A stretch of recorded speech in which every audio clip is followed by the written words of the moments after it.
Hari ini kita sambung pada matan Al-Musannif Al-Imam As-Sanusi rahimahullah wa nafa'anullah bi'ulumi fid dharain amin. Wa yajibu ala kulli mukallafin syar'an an ya'rifa ma yajibu fi haqqi maulana jalla wa azza wa ma yastahilu wa ma yajuz.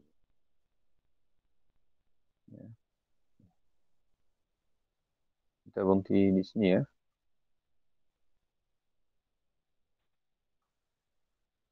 Sekejap ya.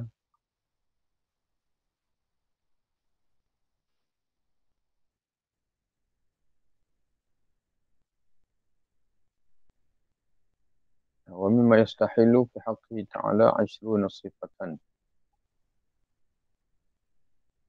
وهي أضداد العشرين أولى وهي العدم والحدوث والطرء العدم والمماثلة للحوادث بأن يكون جرما أو تأخذ ذاته العلية قدرا من الفراغ أو يكون عرضا يقوم بالجرم أو يكون في جهة للجرم أو له هو جهة أو يتقيد بمكان أو زمان أو تتصف ذاته العلية بالحوادث أو يتصف بالصغر أو الكبر أو يتصف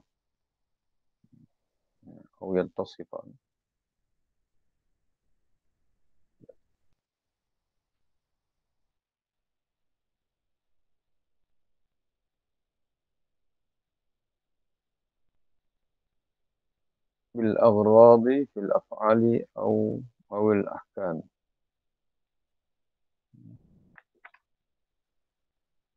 Maksud dia kata nulis kitab kita ini Al-Imam As-Sanusi rahimahullah, ataupun nama penuhnya Muhammad bin Yusuf As-Sanusi Al-Hasani, dan matan yang kita baca merupakan matan Ummul Barahin ataupun Al-Aqidatu As-Sughra, yang salah satu penulisan Al-Imam As-Sanusi. Nah, kata dia, dan di antara sifat-sifat yang mustahil bagi Allah, bagi hak Allah. Jadi sebagaimana penulis kitab kita ataupun penulis matan kita menyebutkan di awal bahwasanya wajib atas setiap mukallaf, iaitu orang yang berakal, baligh dan sampai dakwah Islam kepadanya, wajib untuk dia meyakini bahwasanya wajib bagi Allah Subhanahu wa taala untuk bersifat dengan segala sifat kamalat, segala sifat kesempurnaan, dan mustahil bagi Allah segala sifat kekurangan. Dan dia telah pun menceritakan kepada kita sifat-sifat yang wajib bagi Allah, sifat-sifat yang mesti bagi Allah Subhanahu wa taala, yang sabit dengan hujah-hujah akal, hujah-hujah syarak atau hujah akal. Ada 20 sifat di antara sifat yang wajib bagi Allah, iaitu 20 sifat, dan berlawanan kepada sifat-sifat yang wajib itu adalah sifat-sifat yang mustahil bagi Allah Subhanahu wa taala. Di antaranya 20 sifat. Dan di antara sifat-sifat yang mustahil bagi Allah, iaitu sifat-sifat yang tidak dapat diterima oleh akal, bahwasanya sifat-sifat itu wujud bagi Allah sebagai zat yang maha agung, yang maha tinggi, iaitu 20 sifat yang berlawanan dengan 20 sifat wajib tadi. Jadi 20 sifat yang mustahil bagi Allah ini bukanlah keseluruhan, kerana sifat-sifat yang mustahil bagi Allah tidak terhitung, iaitu Allah ini dia bebas, suci, daripada segala jenis sifat yang kurang, yang menggambarkan kelemahan zat. Jadi Allah Subhanahu Wa Taala Maha bebas, Maha suci. Sebab itu Allah diberi nama di antara nama-nama Allah Taala, iaitulah Al-Qudus. Di antara nama Allah iaitulah As-Salam. Itu semua merujuk atau menunjukkan kepada sucinya, bersihnya zat Allah Taala daripada segala sifat kekurangan yang disebut dalam ilmu tauhid dengan sifat yang mustahil bagi Allah Taala. Iaitu yang pertama Adam. Adam itu tiada. Yang kedua hudus. Hudus iaitu baharu. Baharu ni bermula daripada tiada. Setelah diadakan oleh zat yang mengadakannya, barulah dia ada. Itu mana baharu, mustahil bagi Allah. Baharu kerana dia adalah qidam, sifat qidam sejak Adam. Yang ketiga, ditimpa dengan ketiadaan. Artinya hilang atau musnah. Setelah sebelumnya ada, kemudian ditimpa dengan ketiadaan, iaitu berlakunya kehilangan atau kemusnahan pada zat dia itu juga mustahil. Yang keempat, antara sifat yang mustahil bagi Allah juga adalah menyamai yang baharu, yang disebut dengan al-hawadis atau makhluk. Laisa kamitsli syai'un. Dalam Al-Quran Allah Ta'ala menegaskan laisa kamitsli syai'un, tiada yang serupa dengannya sesuatu pun. Jadi macam mana yang dikatakan Allah itu menyamai dengan yang baharu dengan makhluk? Iaitu dengan dia itu menjadi jirim. Kerana makhluk ini terbina daripada jauhar. Jauhar ini merupakan unsur yang paling halus. Jadi segala yang ada di alam ini, bila dia rincit, dia akan sampai kepada unsur atau material yang paling halus di kalangan dalam ilmu kalam ataupun dalam di kalangan ahli falsafah. Mereka menyebutkan dengan jauhar. Unsur yang paling halus ini disebut dengan jauhar. Jadi gabungan jauhar inilah membentuk jirim. Bentuk jirim ataupun bentuk jisim. Jadi jirim ataupun jisim merupakan susunan-susunan daripada jauhar. Jadi Allah Ta'ala oleh kerana laisa kamitsli syai', dia tidak sama dengan yang baru, dengan makhluk, maka dia bukan jirim. Tidak boleh dia dikatakan sebagai jirim ataupun jisim. Iaitu zatnya yang maha tinggi itu mengambil satu kadar dari ruang. Kerana itulah sifat jirim. Jirim ni dia mengambil ruang, mengambil tempat dia panggil. Atau ta'aluk dengan ruang dan juga masa.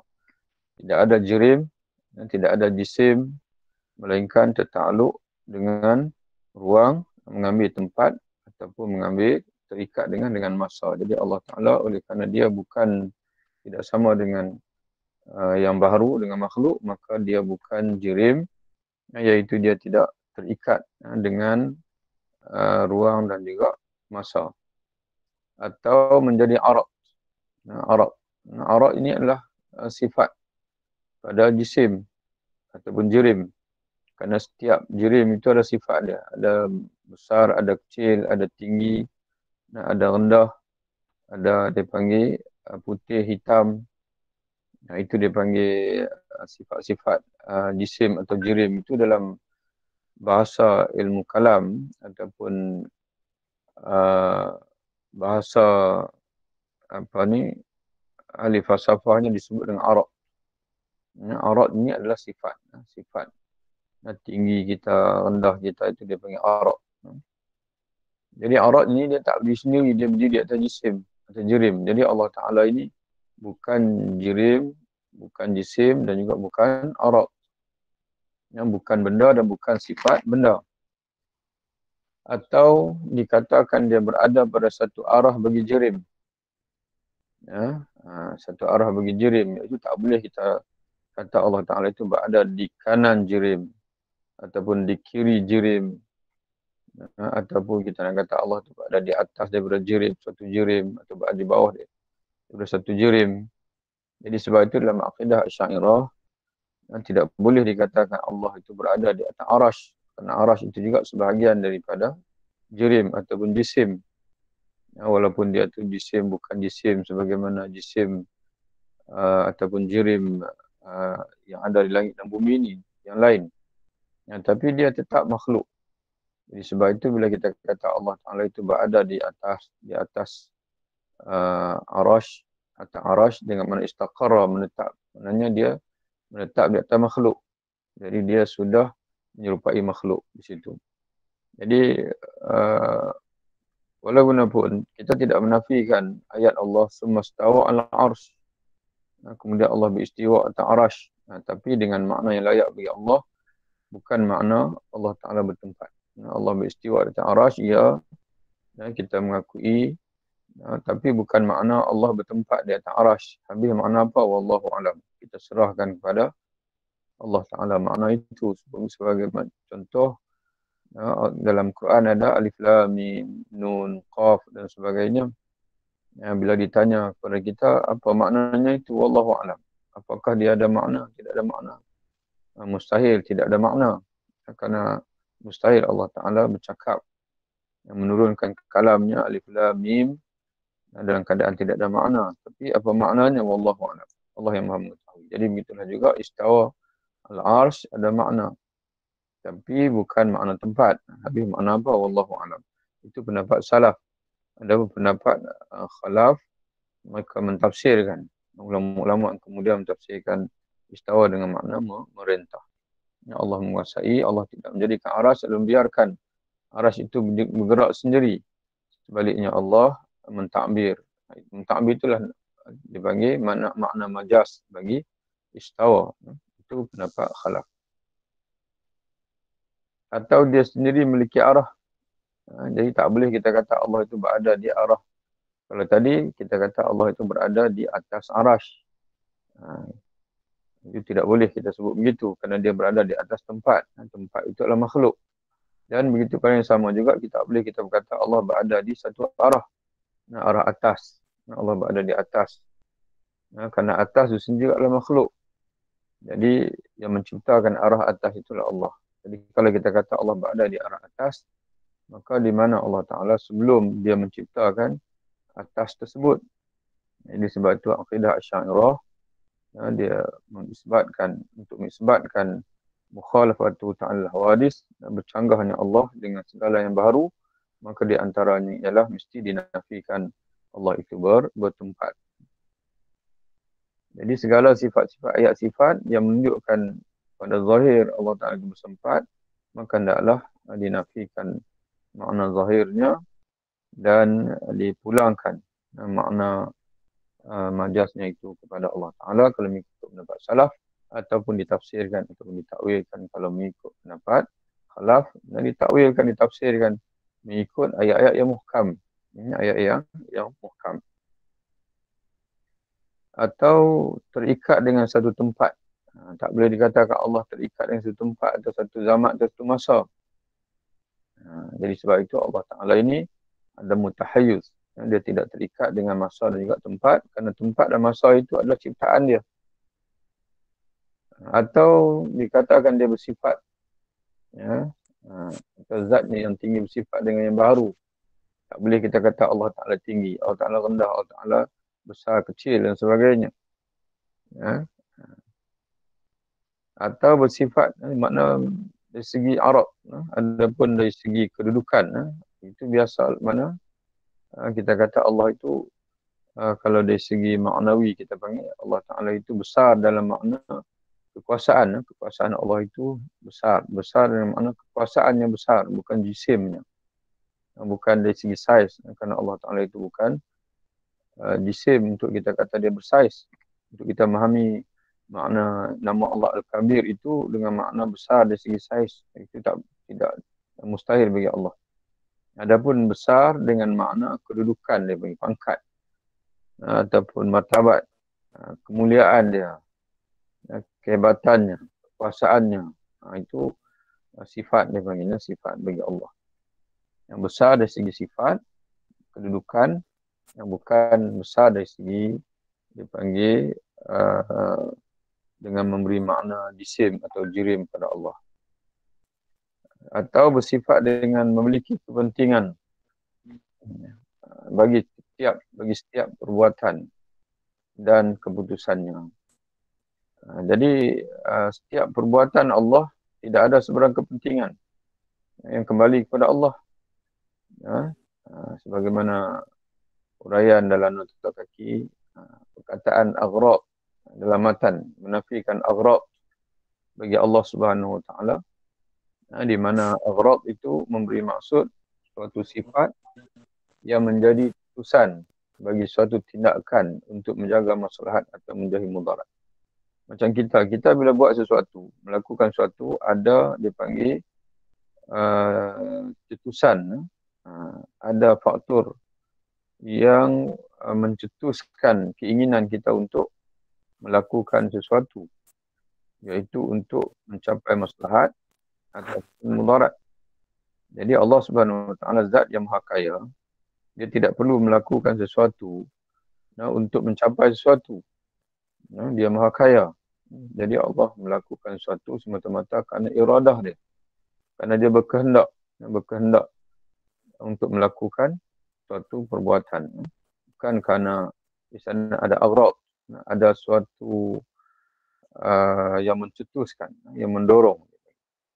Yang atau apatah lagi yang memaksanya untuk melakukan suatu perbuatan dan keputusannya atau menetapkan. Tidak aghraq, tidak ada sesuatu yang mencetuskan zat Allah Ta'ala bagi melakukan satu perbuatan ataupun menetapkan satu keputusan. Sebaliknya, segala perbuatannya itu adalah daripada iradahnya, lalu dijelmakan iradah itu dengan dipanggil kudrahnya, dengan kudrah kekuasaannya. Dan iradah Allah Ta'ala itu sudah berada dalam ilmu Allah sejak daripada azali lagi. وكذا يستحيل عليه تعالى أن لا يكون قائما بنفسه بأن يكون صفة يقوم بمحل أو يحتاج إلى مخصص.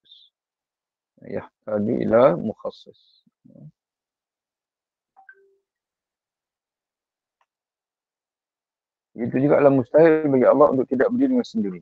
Ini di antara sifat yang wajib diyakini bagi Allah, diketahui dan diyakini bagi Allah, ialah bahawasanya Allah Ta'ala itu qiyamu binafsih. Dia berdiri dengan sendiri. Maka mustahil bagi Allah untuk tidak berdiri dengan sendiri, iaitu dengan dipanggil dengan bersandar pada tempat, iaitu menjadi sifat. Dengan dia menjadi sifat. Mana tidak boleh dikatakan Allah Ta'ala itu bukan zat. Dikatakan Allah Ta'ala sifat. Kerana kalau dikatakan Allah Ta'ala itu sifat, maka dia sifat itu dia tak boleh berdiri sendiri. Contoh macam putih. Putih ini dia berdiri pada tempat. Sebab itu kita kata kereta warna putih. Ataupun orang yang berwarna putih. Kerana putih ini dia sifat. Sifat ini dia memerlukan kepada tempat, pada objek, pada jisim untuk dia berdiri. Jadi sebab itu tak boleh kita katakan Allah Ta'ala ini bukan zat tapi sifat. Jadi Allah Ta'ala zat adalah zat. Atau dengan berhajat kepada pentaksis. Tak boleh kita kata Allah Ta'ala ini memerlukan kepada taksis mana mujud. Mujud ni makna yang mengadakan dia, yang mewujudkan dia.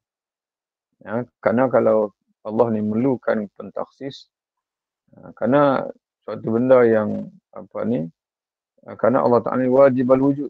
Wajib ada. Wajib ada, makna dia sedia ada, maka tak perlu yang mengadakan dia. Sebelum itu tak perlu satu kuasa lain yang menentukan, yang dengan iradahnya menentukan dia sama ada ataupun tiada. Macam kita manusia ini mungkin al-wujud. Boleh ada, boleh tiada. Maka memerlukan satu zat yang lain untuk menentukan yang mana satu kita ni nak ada ke nak tiada. Itu dia panggil iradah. Dengan iradah, maka ditentukan sama ada sesuatu itu nak ada ataupun tidak. Kemudian dengan kudrah, dilaksanakan iradah itu. Jadi Allah Subhanahu Wa Taala tidak tertakluk kepada sebarang iradah mana-mana pihak kerana dia sedia ada. Dia sedia ada. Jadi sebab itu dipanggil tidak perlu pada mukhassis. Mukhassis dan pentaksis atau pelaku yang menentukan kewujudan dia dan juga yang melaksanakan kewujudan dia, kerana dia adalah zat yang sedia ada.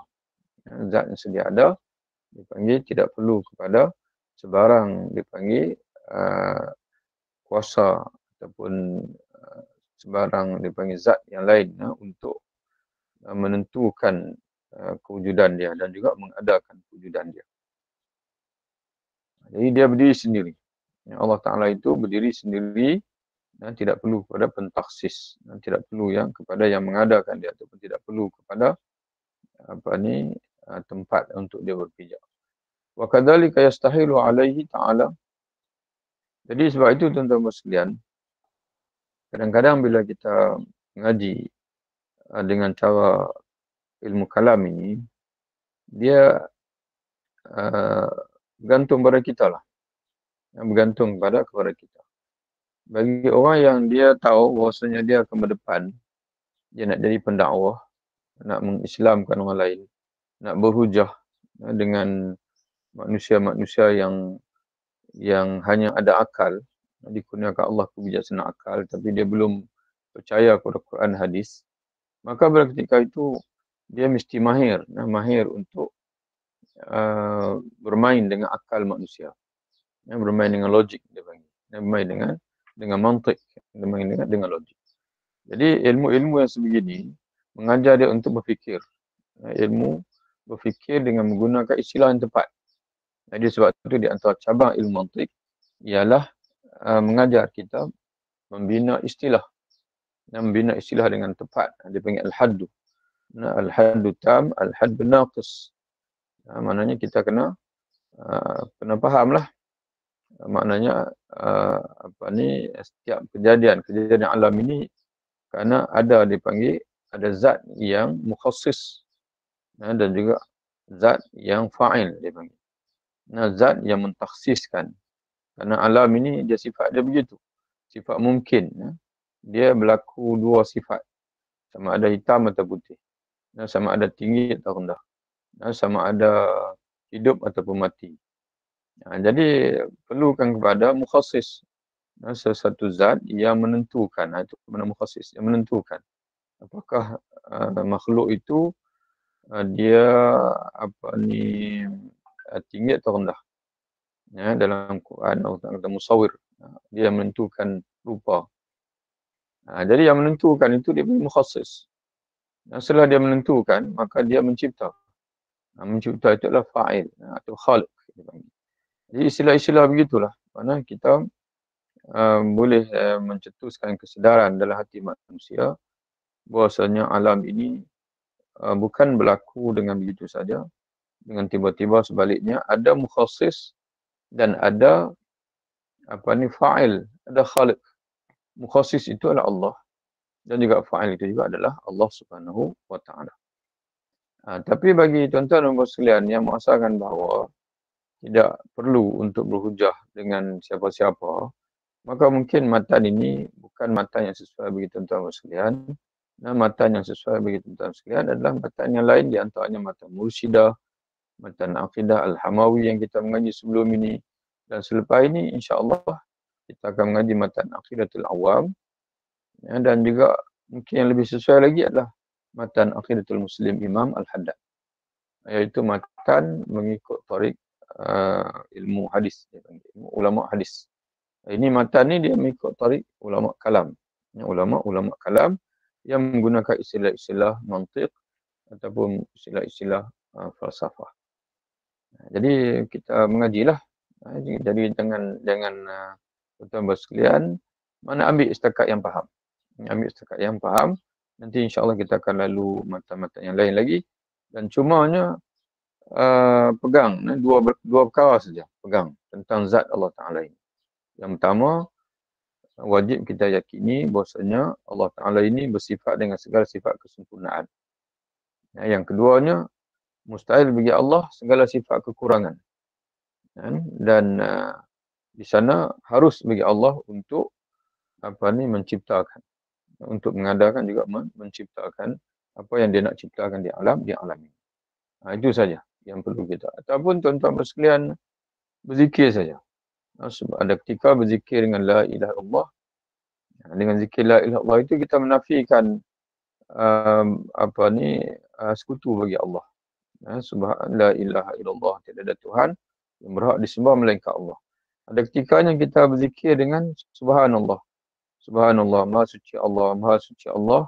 Subhanallah, subhanallah, iaitu kita menafikan segala sifat kekurangan yang tidak layak bagi Allah.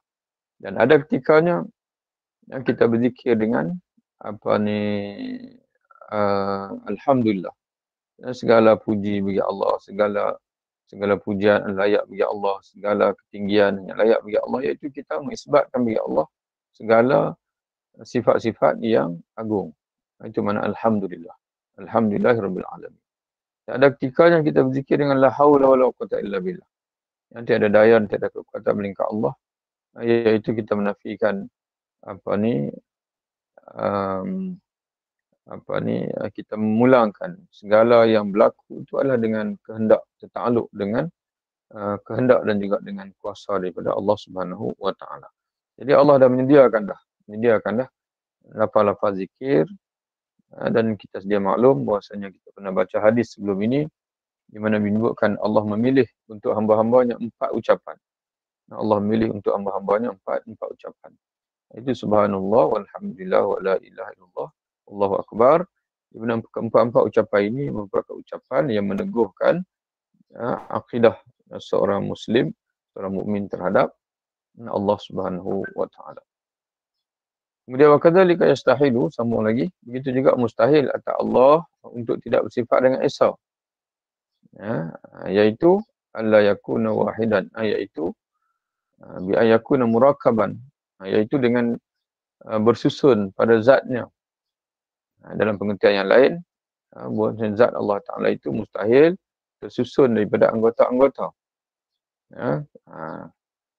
Maknanya berbilang, dipanggil menafikan berbilang Allah pada dipanggil kalau dalam istilah tauhidnya menafikan kam, berbilang. Kam itu makna berbilang. Kita mengisbatkan sifat esa bagi Allah, iaitu menafikan kam. Kam ni makna berbilang bagi zat Allah. Sama ada kam muttasil, berbilang itu dalam bentuk susunan-susunan. Mustahil Allah itu bersifat dengan susunan-susunan. Susunan daripada kepala, badan, tangan, kaki dan sebagainya. Yang sebaliknya, zat Allah Ta'ala itu adalah zat yang dipanggil yang tunggal. Dan atau ada keserupaan bagi zatnya, iaitu kam munfasil dipanggil. Kam munfasil. Contoh macam buku ni lah. Yang buku ni dia terdiri daripada susunan-susunan kertas. Ini dia panggil kam muttasil. Kam munfasil pula menafikan ada buku yang sama seperti buku ini. Jadi 2 buku. Ada 2 buku yang mana yang sama. Jadi Allah Ta'ala tidak ada zat yang sama dengan dia. Dan pada yang sama, zat dia tidak tersusun daripada gabungan-gabungan zat. Atau gabungan-gabungan anggota dan sebagainya. Atau ada keserupaan pada sifatnya, atau ada keserupaan. Mustahil ada keserupaan pada zatnya, yang ni ada zat lain yang serupa dengan zat Allah, mustahil. Atau ada keserupaan pada sifat-sifatnya, yang ni mustahil. Allah Ta'ala itu ada 2 sifat yang sama, ada 2 sifat qudrah, ada 2 sifat ilmu dan sebagainya. Dia hanya ada 1 sifat. Sifat Allah pun tunggal sejak azali pada zatnya. Dan juga mustahil ada sifat makhluk yang serupa dengan sifat Allah. Jadi sebab itu kita walaupun kita mengisbatkan Allah Ta'ala itu bersifat dengan berkuasa, tapi tidak sama dengan dan berkuasanya makhluk, berbeza. Atau ada bersamanya dalam kerja ini muassir, di samping mana kita menafikan ada di alam ini muassir. Muassir ini adalah pemberi kesan.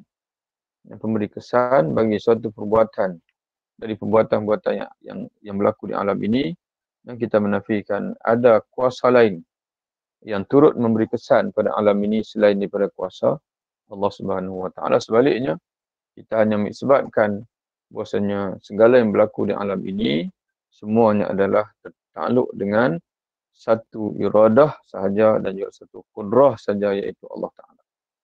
Ya, ataupun lebih umum, kita kata tertakluk dengan satu zat saja, iaitu dengan iradah dan juga dengan qudrah daripada zat yang namanya Allah Subhanahu wa Ta'ala. Wa kadza yastahilu alaihi al-ajzu an mumkinin ma. Begitu juga mustahil atas Allah bersifat lemah, yang tidak berkuasa dari mengadakan atau meniadakan sebarang perkara mungkin. Ini makhluk. Perkara mungkin ni perkara yang boleh ada, boleh tidak ada. Jadi yang berkuasanya adalah Allah Ta'ala, yang menentukan bagaimana suatu mungkin itu untuk ada.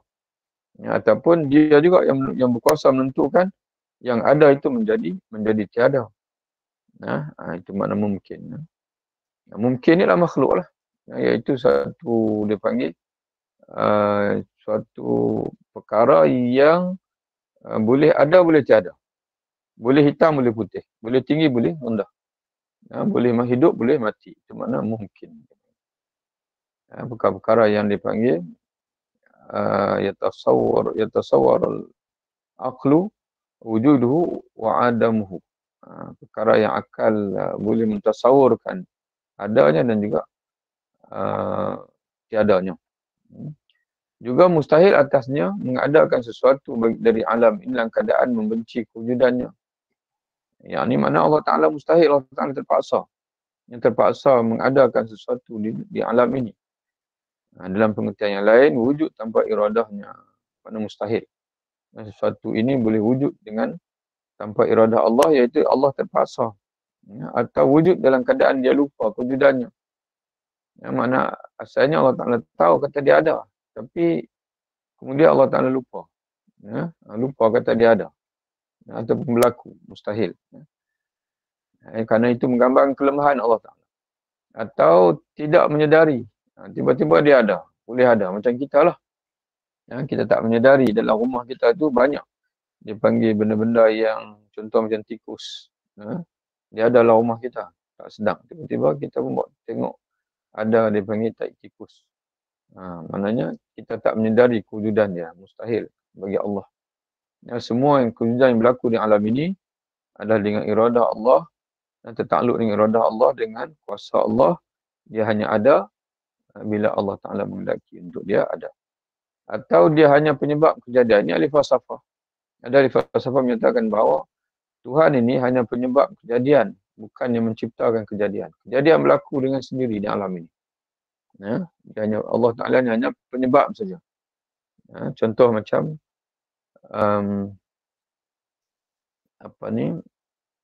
maknanya berlaku kejadian-kejadian di alam ini bukan dengan tidak tertakluk lagi dengan iradah dan kudrah Allah.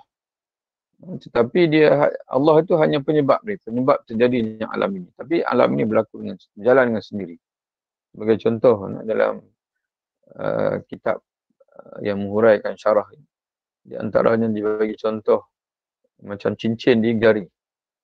Cincin di jari dia panggil. Cincin di jari.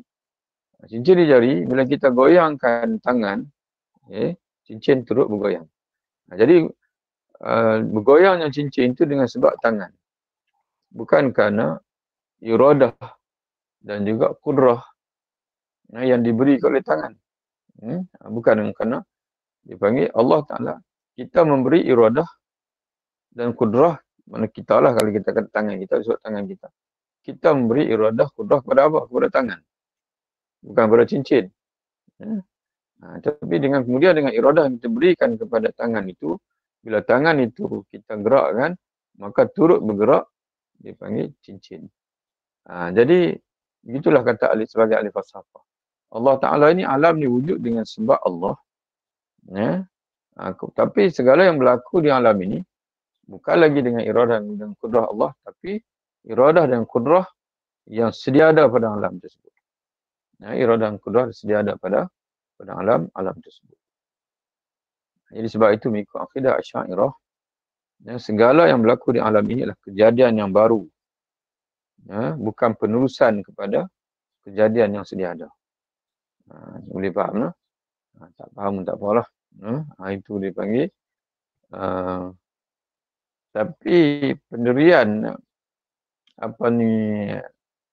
Asy'ariyah ini sangat mengejutkan saintis. Kerana hanya disahkan disahkan oleh fakta sains kemudian saja. Dikatakan antara fakta sains terkini. Bahawasanya kejadian alam ni bukan penerusan daripada yang sebelum, tapi ialah setiap detik itu adalah kejadian yang baru. Contoh macam kita lah sel. Cuma kita tak menyedari lebih. Kita tak sedar. Kita tak menyedari. Kerana alam ni bergerak dengan pantas. Kerana kita alam terlalu besar. Dan sebenarnya segala kejadian yang berlaku di alam ini, setiap masa itu adalah satu benda yang sentiasa baru. Yang tertakluk dengan iradah Allah Ta'ala dan juga tertakluk dengan kudrah Allah. Dan bukan dengan Allah mencipta kemudian dia biarkan tanpa tertakluk lagi dengan kudrah iradah Allah Ta'ala. Hatta tubuh kita ni pun setiap ketika ni dia bersalin sel, dia panggil sel-sel yang baru, mendapat dipanggil makanan yang baru dan sebagainya. Wallahu a'lam. Itu dipanggil teori, kalau tak silap lah istilah boleh tuan-tuan search tengok dalam Google, tengok kalau tak silap teori atomik dia panggil. Teori atomik dia panggil. Zarah-zarah yang baru itu boleh tengoklah. Tuan-tuan dan puan yang faham bahasa Inggeris lagi mudah untuk memahami istilah itu. Atau wujudkannya semula jadi yang berterusan. Lebih kurang tadi jugalah. Cuma yang kedua ini, kalau tadi dia tertakluk dengan sebab. Mana dia tidak tertakluk dengan sebab. Dan juga dengan tenafinya sebab. Tapi yang kedua ini, Allah meletakkan perbuatannya secara berterusan di alam ini. Itu yang kedua yang wujudkan semula jadi, dia bagi. Allah menjadikan perbuatannya di alam ini secara berterusan tanpa henti. Tapi dengan syarat terhasilnya sebab dan juga ternafinya halangan, dia panggil. Sebagai contohnya, Allah menciptakan api ini membakar. Dengan sifat membakar. Dan berterusanlah ciptaan itu sampai bila-bila. Okay. Dan api itu akan membakar. Tapi dengan syarat ada sebab, iaitu bersentuhan dia dengan sesuatu yang lain. Dan ternafinya halangan, iaitu basahan. Jadi bukan Allah Ta'ala yang menghendaki lagi. Kehendak Allah Ta'ala, iradah Allah Ta'ala dan juga kudrah Allah Ta'ala tidak ada lagi. Sebaliknya yang ada ialah ciptaan dia. Ciptaan dia yang berterusan. Mana berterusanlah api itu, duduk di alam ini, berterusanlah api itu, wujud di alam ini, iaitu dengan sifatnya membakar, iaitu apabila ada sebab, iaitu bersentuhan. Dia menyentuh satu objek yang lain, dan juga ternafinya halangan, iaitu basahan ataupun air. Itu pendapat ahli falsafah. Jadi kata ulama Asy'ariyah, kata mustahil.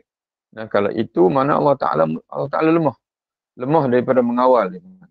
Kerana ada di sana berlakunya perjalanan alam ini tanpa kontrol lagi, tanpa kawalan daripada Allah, itu menggambarkan Allah Ta'ala itu zat yang lemah. Jadi kerana itu dalam tafsir ada riwayat menceritakan Bani Israel pernah bertanya kepada Nabi Musa AS, "Wahai Musa, apakah Tuhan tidur? Apakah Tuhan berehat atau tidur?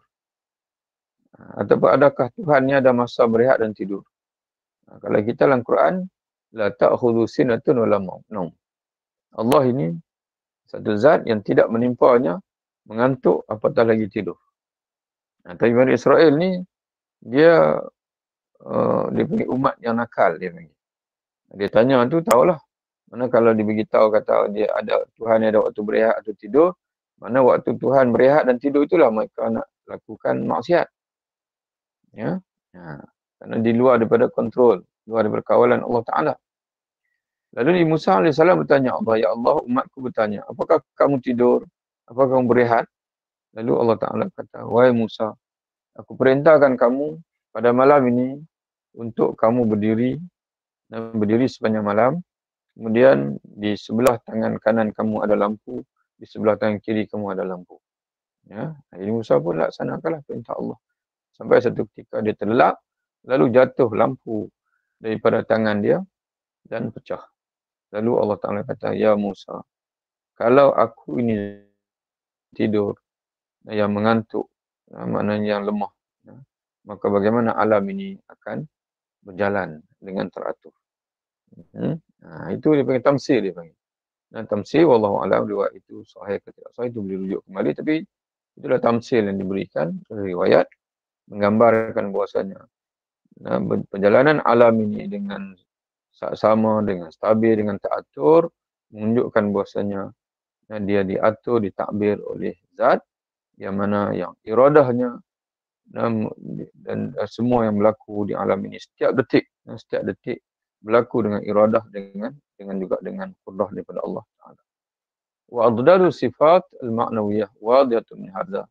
Dan sifat-sifat yang berlawanan dengan sifat-sifat maknawiyah nyata pula sifat-sifat yang berlawanan dengan sifat-sifat maknawiyah. Dan sifat-sifat yang berlawanan dengan sifat-sifat ma'ani, darinya nyatalah pula dari sifat-sifat yang berlawanan dengan sifat ma'ani tadi, nyatalah pula sifat-sifat yang berlawanan dengan sifat-sifat maknawiyah. Kerana sifat-sifat maknawiyah ini dia tidak lain melainkan natijah saja daripada sifat-sifat ma'ani. Ya, boleh faham tak?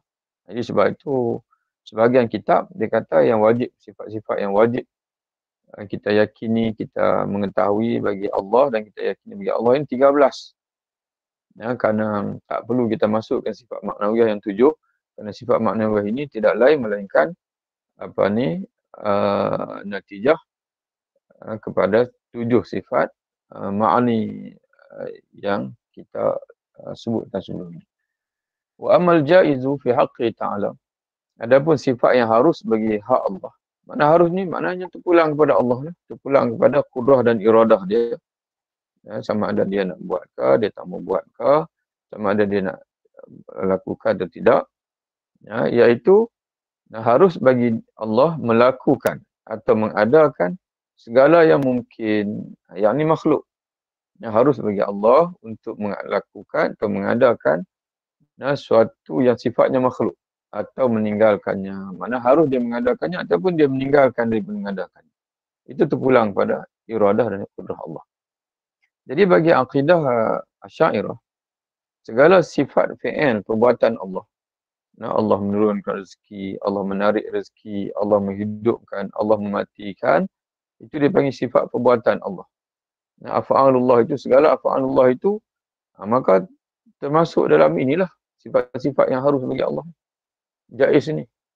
Ya, harus bagi Allah untuk memberi rezeki. Harus bagi dia untuk meninggalkan dari rezeki. Harus bagi Allah untuk menghidupkan. Harus bagi Allah untuk meninggalkan dari menghidupkan. Makna membiarkan sesuatu itu tanpa dihidupkan. Dia harus bagi Allah. Jadi dalam sifat-sifat yang wajib bagi Allah juga pula, perbuatan-perbuatan Allah itu berada dalam, dia panggil sifat iradah dan juga sifat qudrah. Ya, dan pada yang sama, oleh kerana perkara-perkara yang harus bagi Allah ini tertakluk dengan iradah dan juga qudrahnya, maka sekaligus perbuatan-perbuatan Allah itu berada dalam, dia panggil al-jaizat. Perkara-perkara yang harus bagi Allah Subhanahu wa taala. Wa amma burhan wujudi ta'ala, adapun dalil bagi wujud Allah Taala itu ialah alam ini yang bersifat baru ila akhirnya, insya-Allah. Nanti kita sambung minggu bacaan kita selepas ini, insya-Allah. Selepas ini dia semua dibentangkan dalil.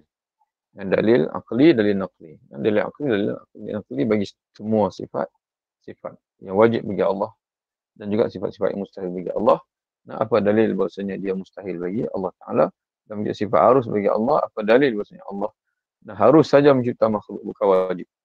Ya, harus saja memberi hidayah kepada makhluk, tidak wajib yang memberi hidayah kepada makhluk, terpulang pada kehendak dia sendiri, tidak ada yang terpaksa di atas Allah Subhanahu wa taala. Jadi demikianlah tuan-tuan dan puan yang dirahmati oleh Allah Taala sekalian. Mudah-mudahan beri manfaat untuk kita bersama insya-Allah dalam usaha kita untuk kita mengenal Allah Subhanahu wa taala. Ya. Okey. Apa khabar semua? Senyap je. Ya. Senyaplah Ustaz tak lagi bercakap lah. Okey. Baik, alhamdulillah. Ya, okey nah. Alhamdulillah. Ada yang tak faham ke? Sikitlah kita buka 4 minit. Faham, Ustaz. Kerana pun tak boleh lama. Lagi ada kuliah di Mantin pula pukul 9. 9 pagi hari ni. Patutnya besok. Tapi Ustaz Yusaini minta ganti hari ni kerana dia masih di Kuala Lumpur. Hari ni hari dia sepatutnya. Jadi nak pergi hari ni, esok Ustaz Yusaini di Mantin. Jadi insya-Allah jumpa lagi. Besok hari apa besok? Besok hari Khamis. Besok hari Khamis. Besok ada insya-Allah. Pukul 7 pagi besok ada. Jadi kalau tak peringatkan pun insya-Allah kalau tak ada apa halangan besok ada. Kalau tidak ada tu akan maklumkan semula insya-Allah. Bagi tuan-tuan dan puan yang terlepas boleh tengok rakaman Facebook. Insya-Allah. Wabillahi taufiq. Assalamualaikum warahmatullahi wabarakatuh. Subhanakallahumma wa bihamdika.